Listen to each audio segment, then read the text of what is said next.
Hola, bueno, en primer lugar espero que estéis muy bien y en el pasado vídeo vimos que la educación era un tipo de intervención y que la educación en la etapa infantil podía entenderse como la intervención en los niños y niñas dirigida al desarrollo de sus capacidades y la satisfacción de sus necesidades. También vimos que había tres modelos de intervención: la intervención educativa, que tiene lugar dentro del sistema educativo; la intervención socioeducativa, que aun rigiéndose por los principios educativos dan prioridad a necesidades sociales; y la intervención socioeducativa de carácter asistencial, que desarrollan actuaciones de manera más especial en niños y niñas con una situación de riesgo, conflicto o desventaja social. En este vídeo nos vamos a centrar en la educación no formal y la intervención socioeducativa.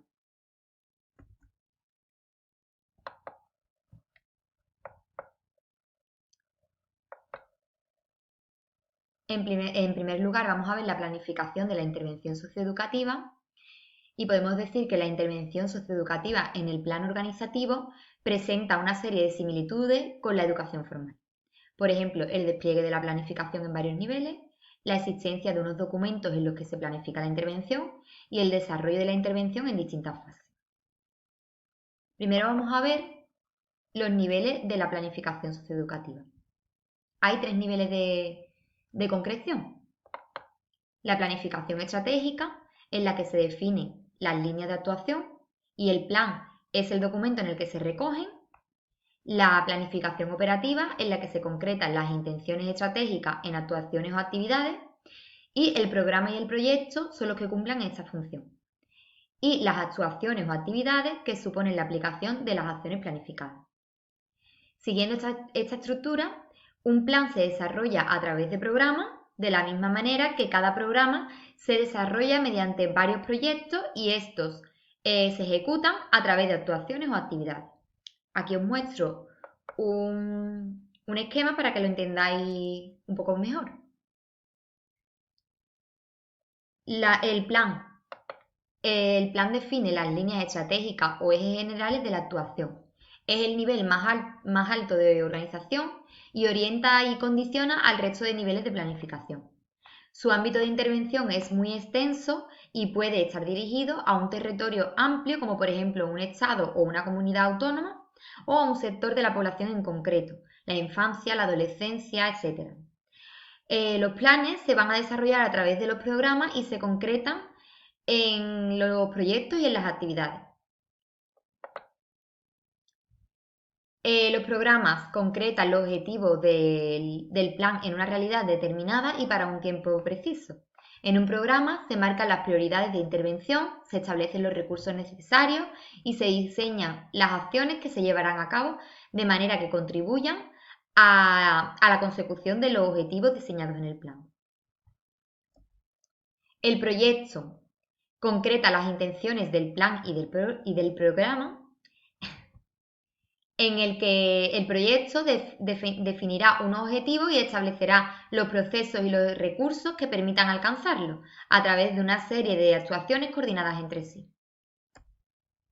Y las actividades o actuaciones son las diferentes acciones que, coordinadas entre sí, permiten alcanzar los objetivos especificados en el proyecto.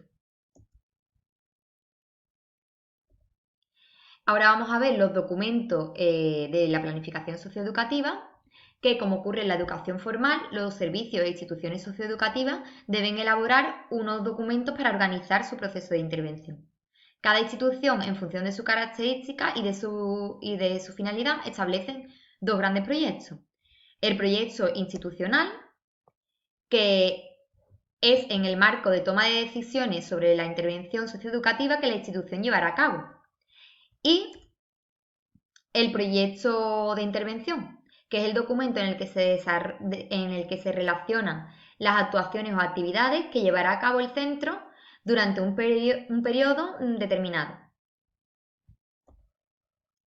Dentro del proyecto institucional vamos a responder a las siguientes preguntas. ¿Quiénes somos? ¿Qué pretendemos? ¿Cómo queremos conseguirlo? ¿Y cómo nos organizamos? ¿Quiénes somos? Hace referencia a las señas de identidad. Estas señas de identidad son el conjunto de principios que caracterizan al centro. Deben indicar cuáles son los principios que rigen la institución y cuál es su postura respecto a determinados posicionamientos ideológicos, sociales y pedagógicos. Después, la respuesta a la pregunta ¿qué pretendemos? Hace referencia o queda reflejado en los objetivos. Los objetivos generales constituyen las intenciones de esta institución. Ayudará a orientar la práctica socioeducativa y en estos objetivos deben ser coherentes con los principios y con la experiencia proporcionada de la práctica. La respuesta a la pregunta ¿cómo queremos conseguirlo? Hace referencia a los principios generales y metodológicos. En este apartado se deben incorporar aspectos relacionados con las técnicas de intervención, la organización de los recursos, las normas de funcionamiento y la utilización del servicio, etc. Y la respuesta a la pregunta de cómo nos organizamos hace referencia a la estructura organizativa, donde se nos debe dar una información sobre los órganos de gestión, los equipos de profesionales, los servicios y los órganos de participación y de relación con la comunidad, mediante un organigrama. En el proyecto de intervención, este documento se acompañará de los objetivos, de los procedimientos y de las técnicas que se usarán en cada actuación, así como de los nombres de los profesionales que las organizarán y las llevarán a la práctica. En la elaboración del proyecto de intervención deberá ser coherente con los objetivos generales, las señas de identidad y los principios metodológicos en el proyecto institucional y tendrá que tener en cuenta la estructura organizativa y los recursos con los que cuenta para su planificación y puesta en práctica. Ahora vamos a ver las fases de la planificación. Se estructura en 4 fases: el análisis de las necesidades, la planificación, la ejecución y la evaluación. En primer lugar, vamos a ver el análisis de las necesidades. Toda intervención debe partir de un conocimiento exhaustivo del entorno. Antes de poner en marcha cualquier proceso de intervención socioeducativa, será necesario disponer de toda esta información que permitirá fundamentar y justificar la intervención que se llevará a cabo. La atención de estas necesidades detectadas se convertirá en el hilo conductor de todas las fases posteriores del proceso. El análisis de necesidades parte de la respuesta a las preguntas ¿qué queremos saber? Esta información estará relacionada con la existencia de los servicios de atención a la infancia y su utilización con las necesidades de la familia, el interés de los pequeños, etc. ¿Y cómo tenemos esta información? Podemos obtener esta información a través de la utilización de documentación, de entrevistas, de cuestionarios, a través de la observación, etc.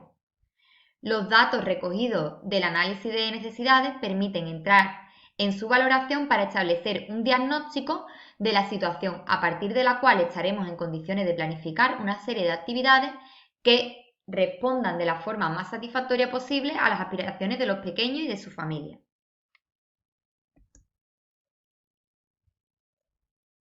Ahora vamos a ver la planificación.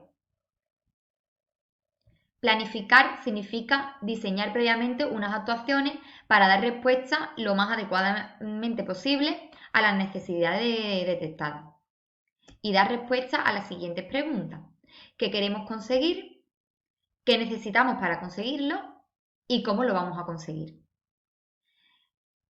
¿Qué queremos conseguir? Pues que queremos conseguir se concreta en la definición de los objetivos.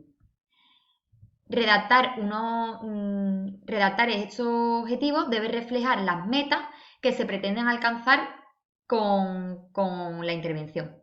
A partir de estos objetivos se determinarán los contenidos, los cuales se deberán secuenciar adecuadamente para conseguir dicho objetivo. La respuesta a la pregunta ¿qué necesitamos para conseguirlo? Hace referencia a la planificación de los recursos. Aquello que necesitamos para poner en marcha una actividad o proyecto. Los recursos suelen dar respuesta a preguntas como ¿dónde se realizará? Es decir, el espacio donde tendrá lugar, cuándo se realizará, la temporalización o los periodos que vamos a necesitar para desarrollarlo, quiénes la realizarán, son los recursos humanos o personas necesarias para llevar a cabo la intervención, con qué se realizará, que son los recursos materiales, y cuánto va a costar, que hace referencia a los recursos financieros. Y la respuesta a la pregunta ¿cómo lo vamos a conseguir? Hace referencia a la elaboración, de actividades que se van a elaborar en función de los contenidos ya redactados. La selección de las actividades estará ligada a las opciones metodológicas que hayamos adoptado. Y la última fase es la ejecución, que consiste en la puesta en práctica de todo lo planificado. Será necesario que la persona que la lleve a la práctica tenga la capacidad suficiente para dinamizarla y motivar e implicar a los pequeños. Será imprescindible que todo el material esté preparado y que la actividad transcurra de manera fluida. Los niños y niñas deberán entender qué es lo que tienen que hacer en cada actividad y estar en condiciones de hacerlo. Vigilar que su duración y la exigencia física y mental que la actividad requiere sean las adecuadas para la edad de los pequeños. Y por último, la evaluación. Que la evaluación nos va a permitir valorar las intenciones previstas en los objetivos que se han cumplido y con qué grado de satisfacción. Y debería de dar respuesta a las siguientes preguntas. ¿Qué evaluar? ¿Cuándo evaluar? ¿Y cómo evaluar? ¿Qué evaluar? Pues se deberá aplicar a todos los aspectos de organización y gestión del centro y al proceso de intervención y los resultados que se obtienen. ¿Cuándo evaluar? Se deberá evaluar en todos los momentos de intervención, estableciendo una evaluación inicial, continua y final. ¿Y cómo evaluar? En función de lo que se quiera evaluar y en el momento en el que se haga, se podrán usar distintos instrumentos.